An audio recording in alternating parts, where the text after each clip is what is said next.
Steve, you guys were hanging with Sheldon for 3 innings. It looked like it was gonna, go down to the wire, and they got loose a little bit. Tell me what you think happened. Well, the first part is I thought we came out pretty strong. We got some runners on. They weren't expecting us to take extra bases, so I thought that was a good base running strategy on our part. We knew they were pretty good. We knew we had to use kind of small ball to be able to be successful. We didn't plan for that circus to come to town there. They get 2 runners on, and it's hard to simulate that in practice. I think they did a good job. They got a good type of athlete where they got some speed and some balance. And I think we need to capitalize. We had some opportunities early, to score runs. We got to capitalize on that. We have to be able to put the ball in play. Once we put it in play, they threw the ball around a little bit. Yeah. So I felt pretty good about that.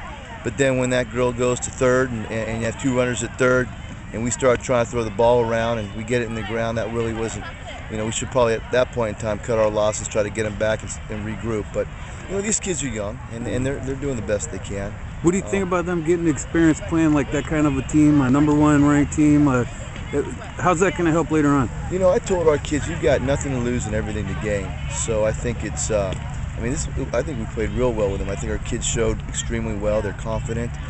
We came together. There's some things that I saw in there from our kids, slapping 5s and jumping up and down, that I haven't seen out of them yet. So I think we're growing. I think we're going to be ready to go by league. You got nothing. You have nowhere to go but up. It's a win-win situation. You're expected to lose the #1 team in the nation. I thought we don't face too many pitchers like that. We faced some good ones. We faced that kid out of Florida. We faced this kid. We faced Tegan Gerhardt. How good was Jolene on a scale of what you've seen so far this year? She's right up there. I'd say 9 or 10. That catcher's hard to get out. That catcher's an incredible hitter. Yeah. She's an incredible hitter. So I thought that was real good. Zegan hurt? Yeah, they're both going to Cal. Both those kids are going to Cal. So I thought that was real impressive on their behalf.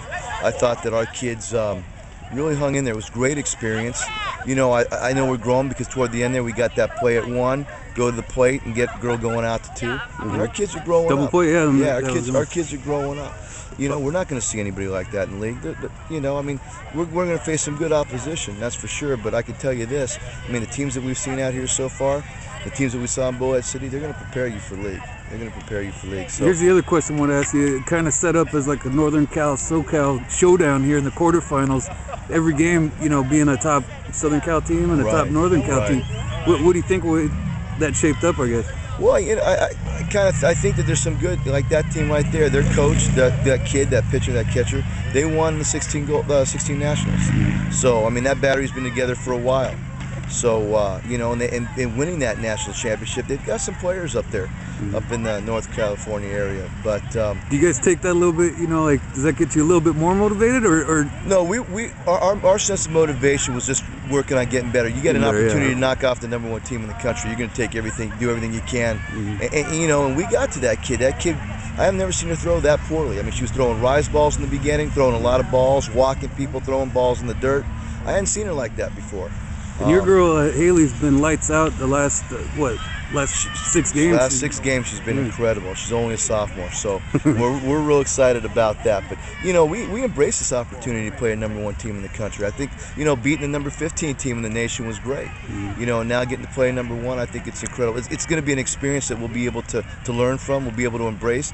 It's a good measuring stick as to where we're at. We talked about continuing to grow, so we're going to continue to do that. But, that was a lot of fun to play. That was a lot of fun to watch. I told our kids, as we get older, we're going to be able to capitalize on some of those opportunities. There's miscues that they make that we seem to be on the good fortune of. But we got to, we have to seal the deal. So as we get older, we'll seal the deal. But this was a great stepping stone. I'm sure they're going to learn some stuff heading into the league. That's awesome. I'm hoping. Thank you. All right, Coach. Thanks.